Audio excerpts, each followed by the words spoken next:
Ten.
These are the failed experiments.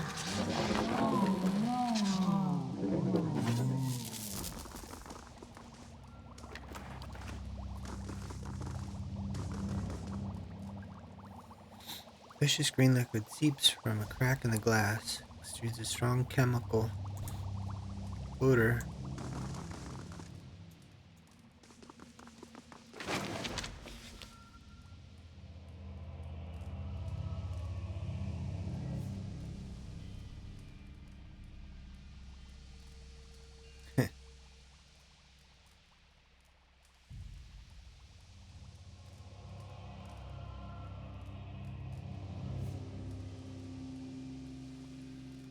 Keeps a list.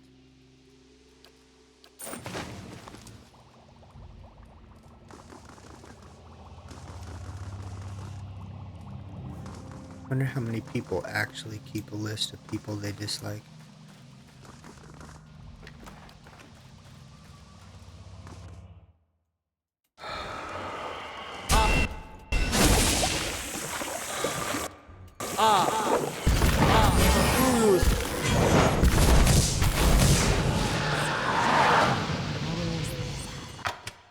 Oh, you triggered it?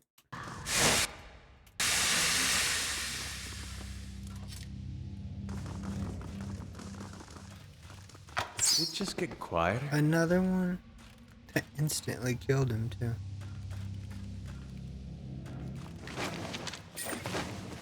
For what?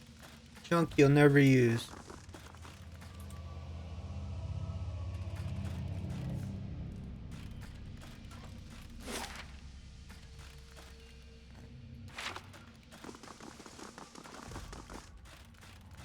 They shall see nothing while I see much.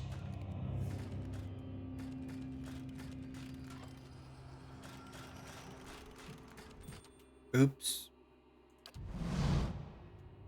Back up. Damn. Would you keep on? Oh my.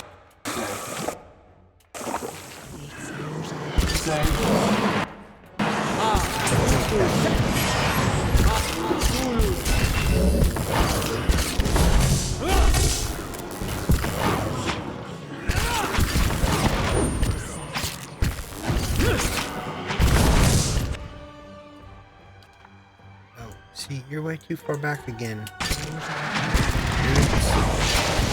Jeez. I move him next to the closest, and he's always way far in the back.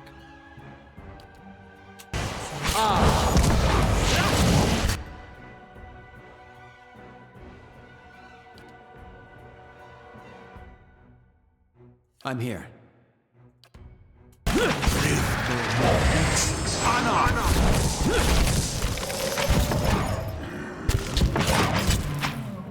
You're not getting through me. Parathis! Parathis!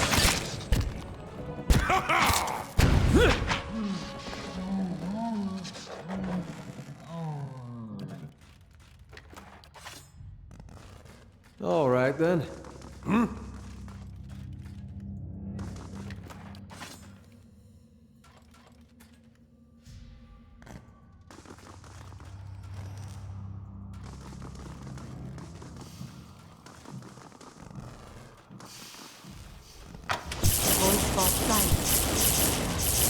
no longer sense our merry friend. Oh, let's rest. Save it. I will walk unseen.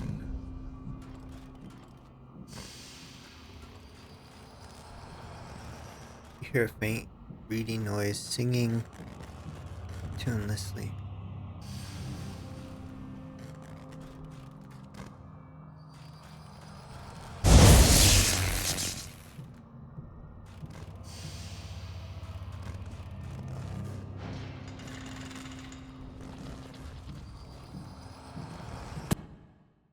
Oops.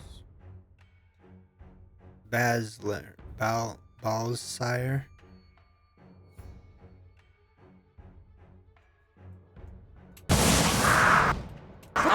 Kill him. I am free. Galvino, I will eat your heart, old man. How is this? Held my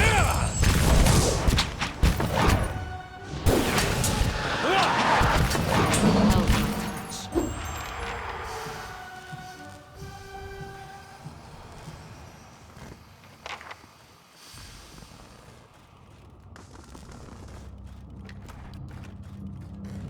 Guess you weren't that free. Fell stroke. Very slow. 8.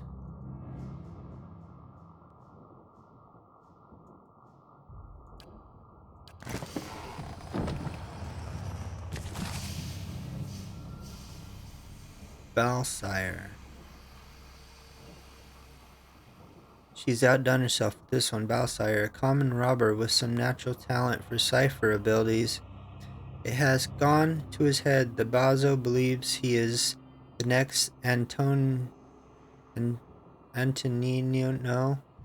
I think in any case the world would be well rid of him. Still, he has yielded promising results. His mind is almost perfectly intact. I might even have been able to determine whether there is merit in his delusions about his soul lineage.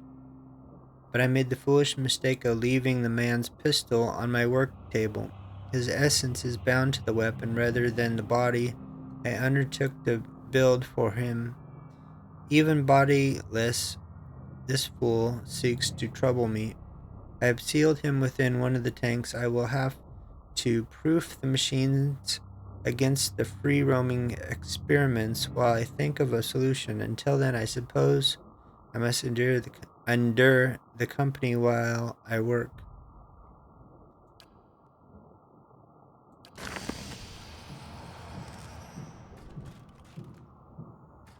So is it kind of like a Ghostbuster machine where it holds souls or ghosts?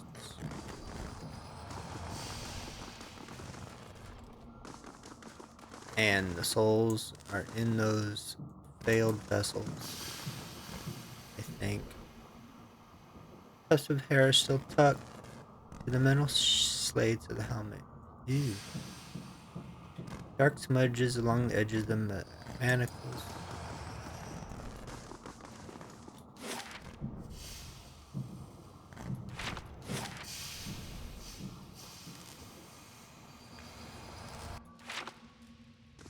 Let's check this area out before we go this way.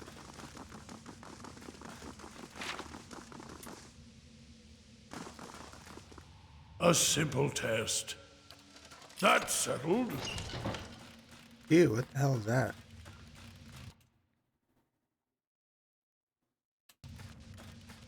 Oh, it's like a machine. A broken construct. Thought it was some headless corpse. Want your money or your life, friend?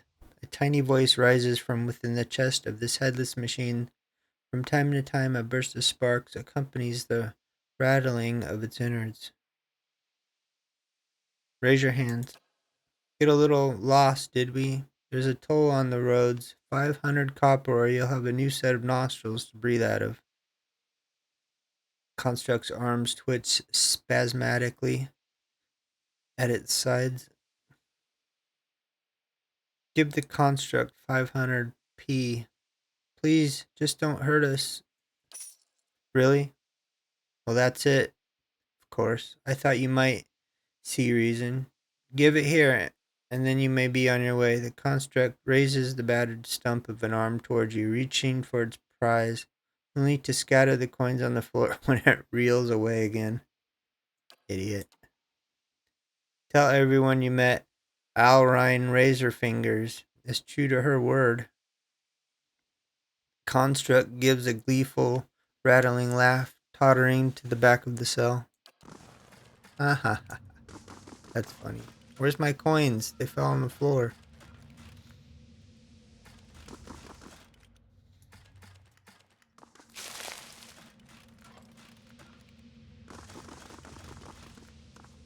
Oh well.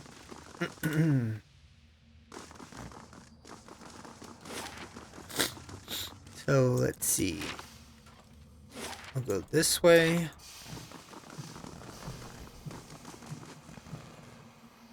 Keeping an eye out.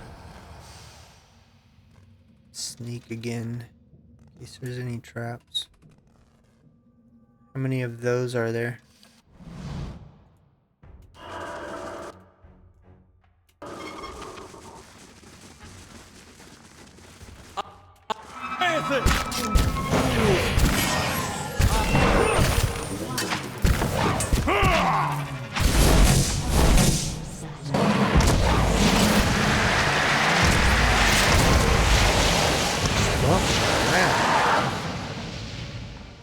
Somebody let off a giant attack.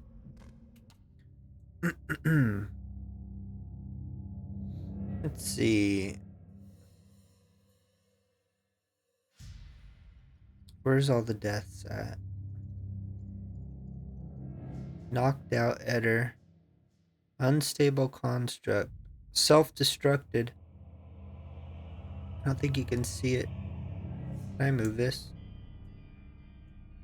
No. It says it self-destructed. And it knocked everybody out.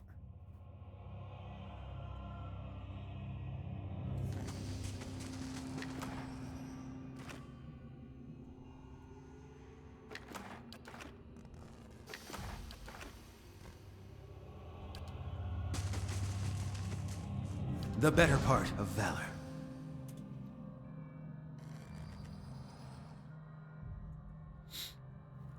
Cave mushroom.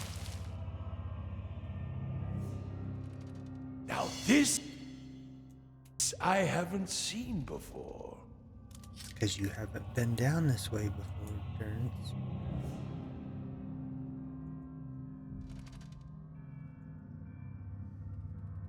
There's some more. Yes?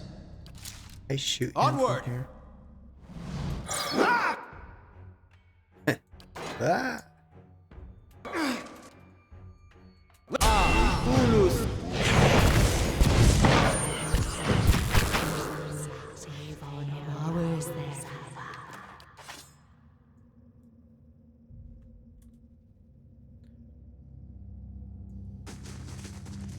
What do we have? Severe burns. Dexterity -8. No. Damage reduction -8. Dexterity -2. Same for everybody. So that's the standard. Okay. Oh, If sneak secrets again. whisper here, I shall listen for them.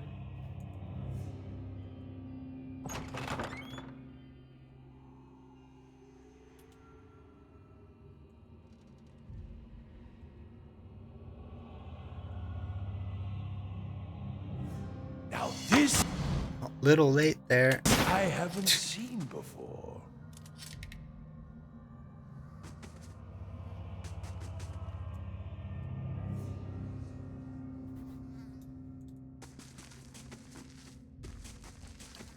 If secrets whisper here, I shall listen for them. Yes? Indeed.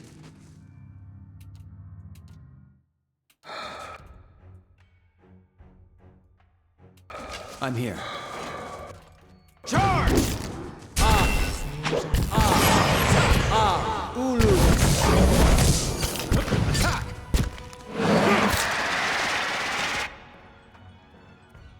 I shall. Fight! Loot. A note. Coupled experimental note. My efforts to instill even a child's intelligence in these creations have all failed.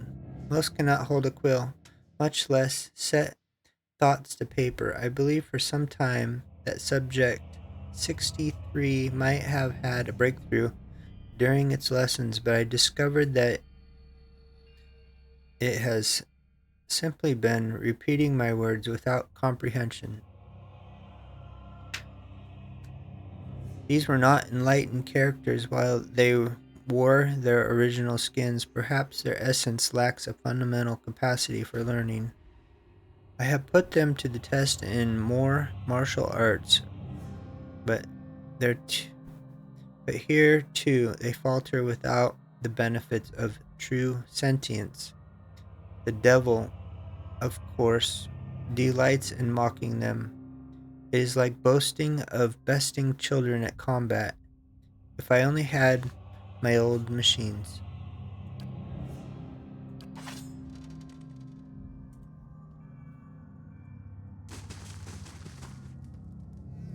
I shall be discreet.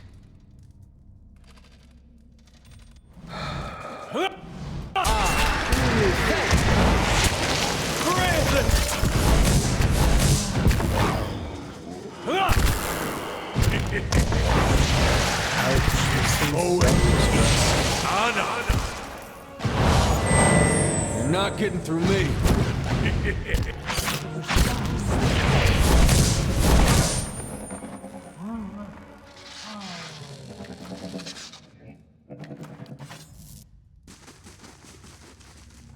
Keeping an eye out.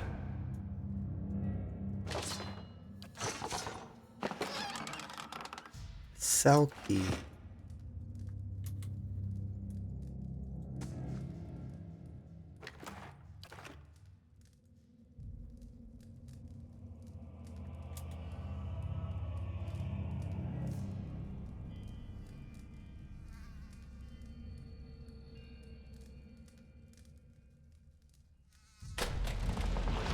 Is that bookcase that opened? Wondering if it did. Take our shortcut back. So this uses the workshop key.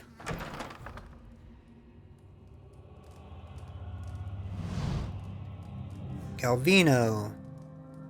An elderly man hunches over a cluttered desk in the back of the workshop. His flesh is pulled tightly around thin, fragile-looking bones except around his neck, where it hangs in loose waddles. He turns as you enter, a scowl already chiseled into his lined face. Back again? I told you. He hesitates, squinting at you from behind smudged and dusty spectacles. Of course, a fresh fool to replace the last fools. What brings you stomping through my workshop, eh? He draws his words out, looking you up and down. A sneer creeps across his face.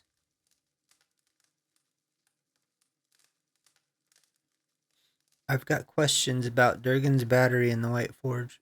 And an accent I hear too rarely around these stammering mountain folk. But you go straight to business. We appreciate that, don't we? He turns to the bronze golem over his shoulder. Anything for a breather from your endless yammering. The voice echoes from within the golem. I've got a fancy for this and already. Hear that, Eora? Another who would tolerate your barbs and insults.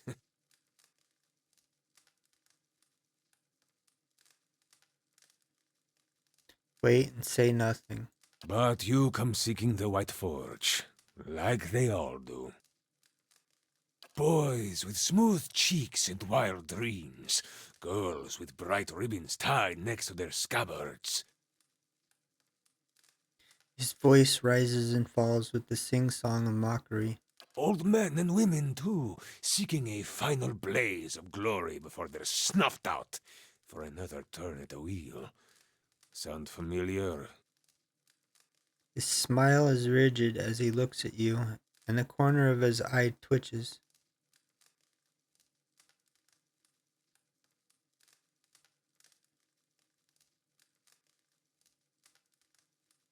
You've said this all before, I take it? I have this conversation with every pig-headed swashbuckler those Postonagos and stalwarts send here. Go see Galvino, they say. Surely he'll help you. Must have slipped their minds what a busy and important fellow you are. In the silence that follows, the temperature in the room seems to drop. Galvino glares at her. I should have let them stone you. Would have silenced your endless rattling forever. The hanging folds of skin beneath his neck tremble. Then you'd have naught but those frostbitten inbreds for company. I guess this is what it'd be like if Aloth and Eslamir were two separate people. Come now, I sound nothing like either of them.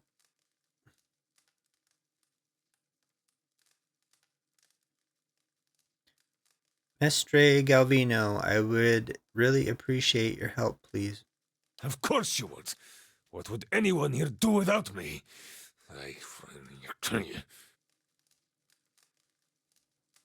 Sientere. It has been a long time since anyone addressed me so.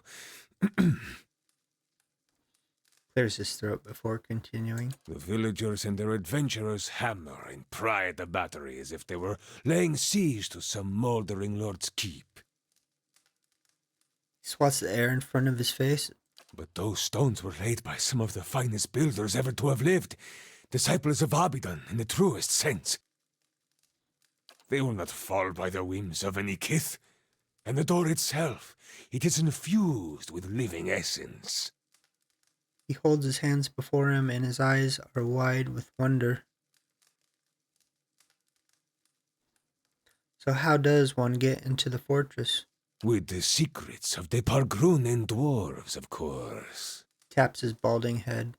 The Pargrunen of Durgan's battery perished within their own keep, victims of a violent disagreement among their own commandants. His mouth twists into a wicked grin.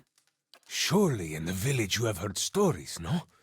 Disappearing caravans, tracks in the snow, screams from the high towers. He pauses, watching your expression with the raconteur glee. The work of spirits still trapped in the battery, and a testament to those impenetrable walls. He raps on the mortared stone of his own home. But the door of the keep, the one the Pargrunen filled with essence, it was made to listen, to recognize its masters. One, Traditional Atapo cultures revolved around language. Words revealed who they were and where they were from.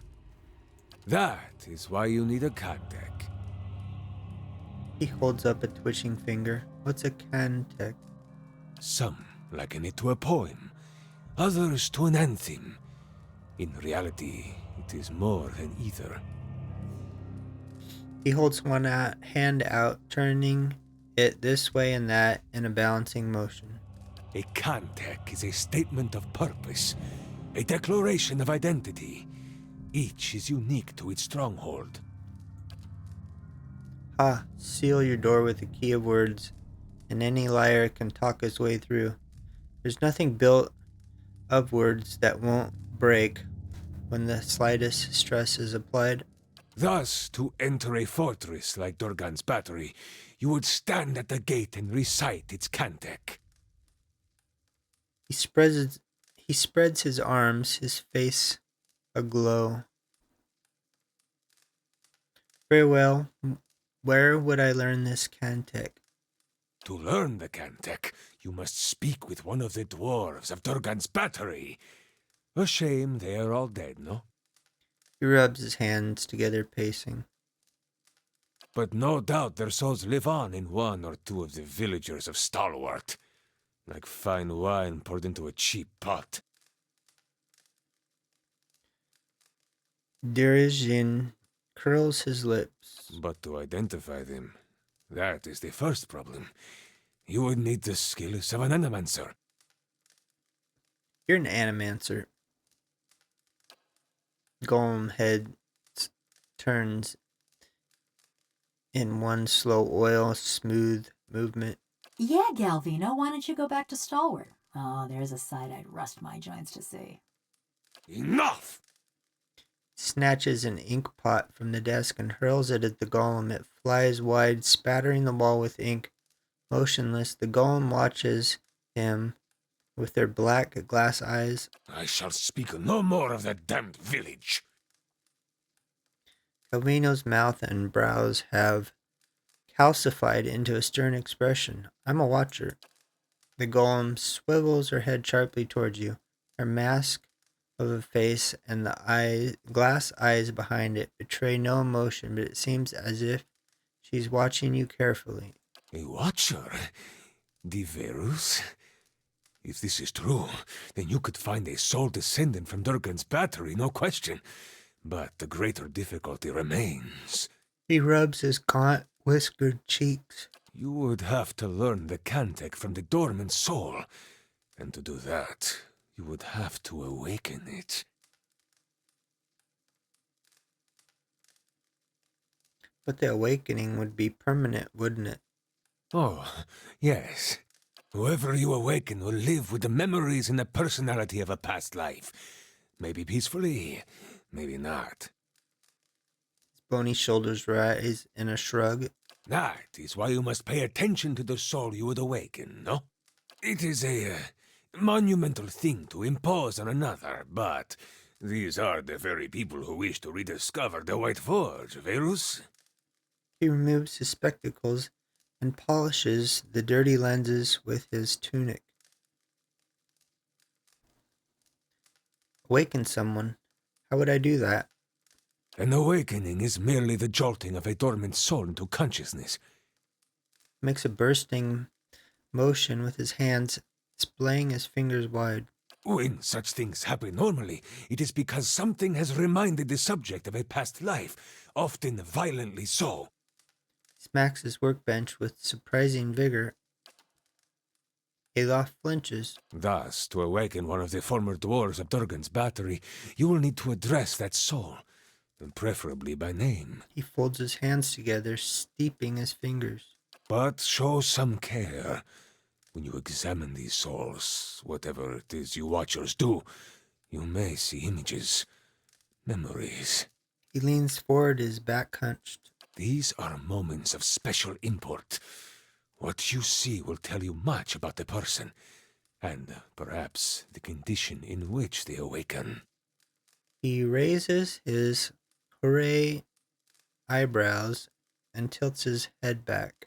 Awaken them from a traumatic memory, and who knows? Maybe they awaken thirsty for blood. Or maybe you awaken someone else. He cackles. He cackles again. Aye, and who knows? Could be there's a soul or two. Could use a good whipping up. Here, this has been tuned to the Eon of Durgan's battery. Use it near the villagers, and it should tell you if one has a soul old enough to have come from the battery. He rummages around and produces an unfamiliar device. I see. Thank you for your help. Oh, I better see if there's anything else. Who can say? None have yet opened Durgan's battery. But the ones that came before you, I think they got close. You may wish to find them and see what they discovered. Where would they be? I have not seen them since they first came to see me several weeks ago.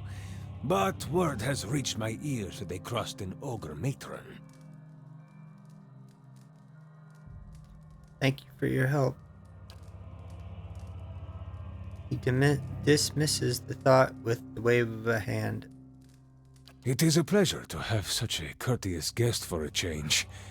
A shame you must dirty your boots in Stalwart. I'm going with him. The golem looks between you, her neck turning on its oiled joint. You? Go to Stalwart? Is this your macabre sense of humor, or has something gone to rust in that beautiful head I crafted? Calvino stares at her agape. No one will bother me while I'm with him. Besides, I can help him find people in Stalwart. Golem's burnished face is eerily impassive. You haven't been to Stalwart in 13 years. And this Watcher sees souls. What help could you be? Besides, I have need of you here. You owe whatever remains of your wicked life to me. A frown sours on his lips as he taps his chest with a crooked finger. The golem says nothing, but her essence smolders. Resentment rises from her in shimmering waves. She swirls her head to look at you. I'd like you to travel with me. Quay? No. You don't know what you ask. He shakes his head, waving his hands. This woman, the Devil of Carrick, she was a notorious murderer, burned people alive all over the region. Besides, she works for me. After all, I am the one who preserved her. He straightens his back and looks you up and down. Taking your measure, I'll pay you. Listen, amico. If you're set on traveling with her, I won't stop you. But let's make this a fair